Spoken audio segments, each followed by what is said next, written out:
Okay, so this video is going to be kind of shaky, and I hope everybody can hear me because I'm not paying attention to my camera at all. Now, I'm working on a bunch of stuff about the 1934 NFA right now. I'm going through the congressional hearings for it, which is extremely annoying. Probably so is this wind in the background. But I want to hit a couple of points with this. All right. The federal Constitution only limits federal powers, saying the Second Amendment says that the federal government cannot limit the possession of firearms. Period. They can't do it. It doesn't say anything about state constitutions. States operate separately than the federal government. So if your state constitution had a provision to limit firearms, well, guess what? They could. And that's going to piss a bunch of people off because they go back to the federal constitution. Remember, the federal constitution only limits federal powers. States have enumerated their own powers. But, like say in Alabama, where I'm at now, our constitution gives the state government no provisions for putting any restrictions on firearms.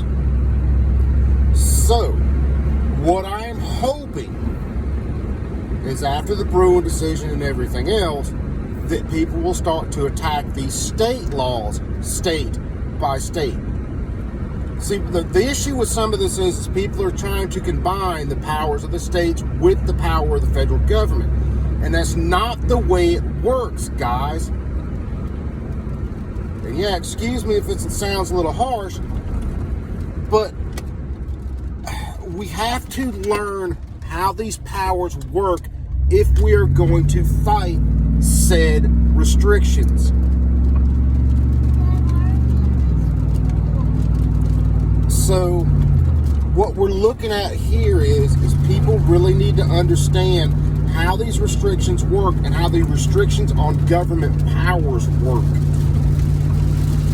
And just like Tony Simon said, there's a whole lot of people that need to get off their ass and get in this fight. Because see, the issue, one of the issues now is we're looking at a whole lot of, and it's raining out, guys, so I hope you can hear me. We're looking at a whole lot more federal restrictions coming in, and those federal restrictions are all unconstitutional. It's ridiculous. I'm trying not to be too ill, and I'm going to stop this here because this rain has got to be pounding on the speakers. But anyway, you perps all be cool. Like I said, I normally don't do videos when I'm driving, but I'm driving back through a little neighborhood right now. It's not like I'm running down the interstate doing 95 or anything.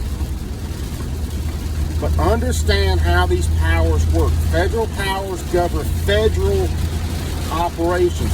And I'll show you when I get through doing the NFA stuff that the reason that the government went with restrictions for taxing and interstate commerce is because those were the only powers that they had to regulate firearms. They have no enumerated powers to regulate firearms whatsoever. So anyway, guys, I'm out, or otherwise I'll start losing it. Like I said, you folks be cool. I really am out this time. Later, y'all take them easy.